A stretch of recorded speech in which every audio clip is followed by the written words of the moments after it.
аябай эскертип билесиз. Ошон үчүн сизге ишиңизге ийгилик каалайбыз, ден соолук каалайбыз. Мындан 10 жыл мурун сиз мага тапшырма бердиңиз эле. Мага калпак жасап берчи Алтынбек. 6 мыш деген депчи. Анан кийин мен дагы макул деп калпак жасатайын деп калпак жасагандарга барып ушундай калпак керек эле 6 деп жазма, биягда мыш деп жазып койгулачы десем, Кыргыздын калпагын антип жаза албайсың, андай болбойт деп бир да калпак жасап бербей койду. Андан кийин ошо 6 жылдан кийин сизге бир мындай Кыргыздын калпагын кийиздим. Эми биякка сиз 7 миш деп жазып коесуз да. Анан сизге 7 миш деп калпак эмес, эми дагы башкача бир калпак кийгизебиз деген ойдомун. Сизге узун өмүр каалайбыз, ишиңизге ийгилик каалайбыз.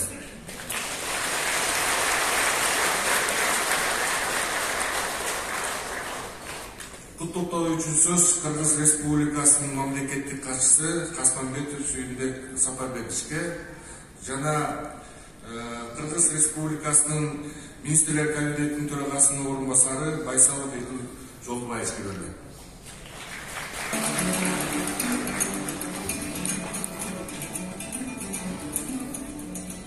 Арыбаңыздар кадырлуу журт, кошуп кетишиңиздер менен куулуздун тоюнда жолугуп отурабыз. Адегенде куттуктоонун расмий бөлүгү мындан 3 күн мурда Кыргыз Республикасынын президенти Садыр Нуркожоевич Жапаровго Кыргыз элаканы Келдибек Ниязов 70-ке чыкты деп маалымат бердик. Ал киши аябай кубанды. Мен бала кезинде Келдибек агайым бар эле, дагы эле бар экен. Күч кубат, агайым деп өзү жыргап күлүп Келдибек агайдын цементтик кирпичке шыбаган интервьюдасын эстеди. Аябай күлдү. Анан бүгүн өзү кол коюп 60-ын бериптен өттү. Ошол Садыр Нуркожоевичтин 60-ын тапшырып коеюн.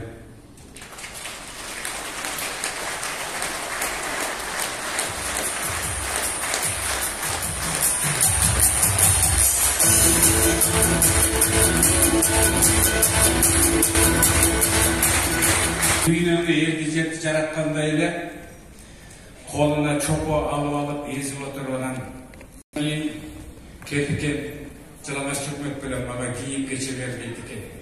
Кийим кечесин жаратат экен. Ачкадан өлүп калбайм, о Кудайым дейт экен. Тамак ашын жаратат экен. Жылынганга күндү, уктаганга түндү, кечкенге сууну, ичкенге сууну баарын жаратып, анан Кудайдын дагы ошол чоподон жарымы калып калат экен.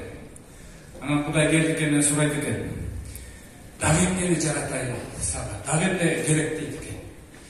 Анан келдикен кейбей туруп мага бактыны жарат дейт экен. Кудайым баш чайкап эмне кыларын билбей колуна алып мен калган өзүң жаса деп анан ылайды берип коет экен. Колуна чопо кийгенден кийин анан келдикен ошол ылайдан электен шаарга жол салат экен. Ал жолду салып ал менен басып келип кирип иштейин деп филармонияны салат экен. Бул жерден Асакулдай тең тушун, замандашын, табакташын табат экен.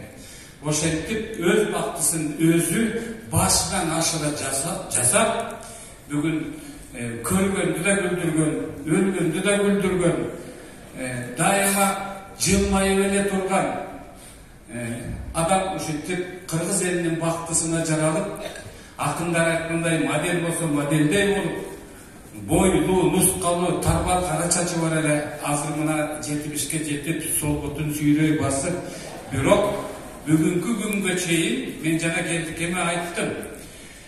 Сенин бетиңе урган чымын зыян болот деп. Буруш жок. Бул жерде менин жеңелдин эмгеги зор экен деп ойлоп атам. Ошол келдикенин кыял жоолугуна, шамалына, ызгарына чыдаган, жакасына чаң жугузбай, элге ушунча жыл бою маразиликте сактагандай сактап, бапестеп, бизге белек кылып, алдыбызда күнүгө чыгарып атат. Эжеке сизге терең таазим, бактылуу болуңуз. Мындай кишиге жүрөгүндө жүзү бар гана азамат айым чыдайт. Негизи артисттер, куудулдар кокуй эл болот. Колуна калмаган жерлерин баарын унутуп баса беришет. Mında bir neçe gün burada, bir cuma burada geldik. Kabinetime geldi. Dokuz ayva çırğa oturduk. Atımlardan men bilmegen, artistlerden men bilmegen joruklarının barını aytıp bir saat güldüm. Çalkaman şu alıp güldüm. Ayladan şunun barını aytsa takır başkaça olmak. Men bolsa özümdün kesipteşlerimden joruklarını ayttım. Işıqlı ekisi ayva gülü oturup anam tükeste kettim de turup aratam. Geldik nege geldiniz dedi desem. Ekisi alıp benim pensiyamды götürüp koydum dedi.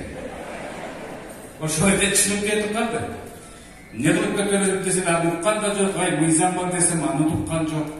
Еңбек стажың қаяқ dedi, ошону чогуу иш керек десем, аны uqqan жоқ, ал сен башка өрүсүн dedi.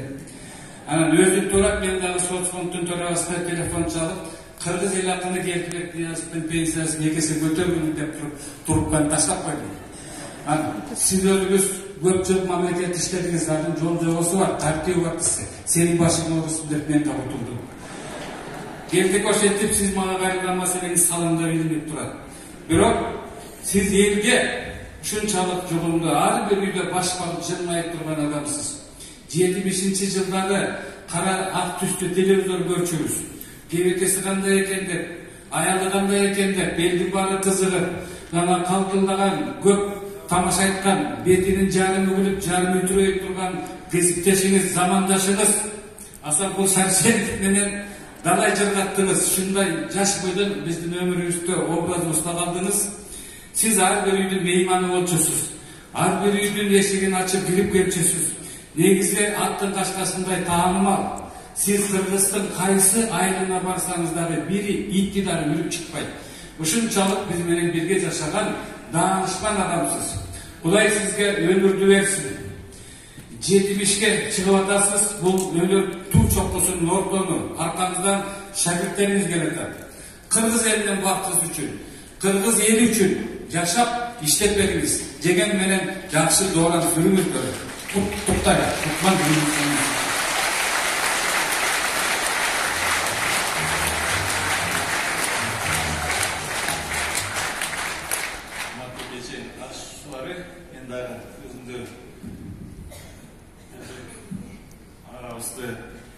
Жалпы министрлер кабинетінің атынан, анан өзгөчө биздин төрагабыз Акылбек Үсөнбек Жапаровду сизге салабын айтып, төмөнкү сөзүн мага тапшырды, окуп берди. Кыргыз Республикасынын эл артисти, кыргыз элинин атактуу, куудулуу, урматтуу Эркебек Ниязович. Сизди Кыргыз Республикасынын министрлер кабинетинин жана жеке өзүмдүн атымдан Кутман Курак 70 жашка толушуңуз менен чыгармачылыгыңызга арналган маданий иш-чараңыз менен чын жүрөктөн куттуктаймын. Сиз бүгүнкү байсалдуу жана мазмундуу өмүр жолуңузда Токтогул Сатылганов атындагы Кыргыз улуттук филармониясынын белгилүү артисттери Эстебес Турсуналиев, Токтосун Тыныбеков, Ашыр Айталиев, Тууганбай Абдиев, Зарбек Үсөнбаев, Куудул Асанкул Шаршенов жана башкалар эл сүйгөнчүлүгүнө ээ болгон адамдар менен чыгармачылык жолдо тизгиндеш болуп, өзүңүз да жогорку сый урматка жеткен адамсыз. Чыгармачылыкка чыйыр жолуңузду 1973 жылы филармониянын Асанкул Шаршенов атындагы Кыргыз концерттик бригадасынын ооз-2 артисти кызматынан баштап, өз кесибиңиздин өтөөсүнө чыктыңыз.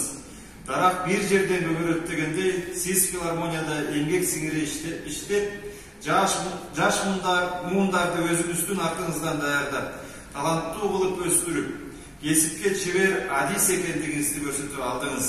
Сиз Мыскыл жана тамаша аттуу телебөрүнү баштаган инсандардын бирисиз.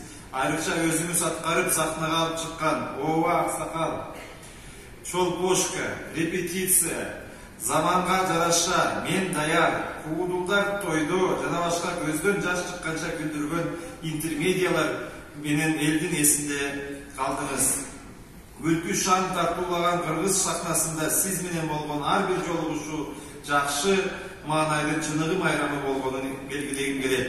Урматтуу Эркебек Ниязович, сиздин эмгек жолуңуз кыргыз маданиятынын өкүлдөрүнө үлгү, коомду оң жолго тарбиялоодо эмгегиңиз зор. Өзүңүзгө каалар ден соолуктун кемер курун тагынып, узун өмүрдүн ак таажысын кийип, эмгегиңизди барта бактылуу өмүр сүрө бериңиз. Урматтоо менен Кыргыз Республикасы Министрлер Кабинетинин төрагасы Акылбек Жапаров.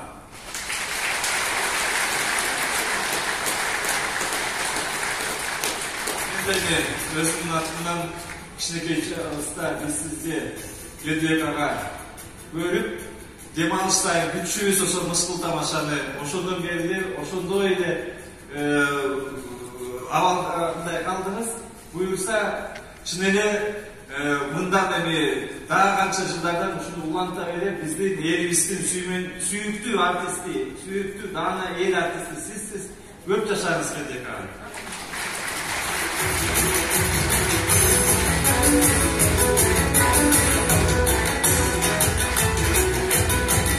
Kırgız Respublikası Liderlisi belgili olduğu Edrek Ziyarı.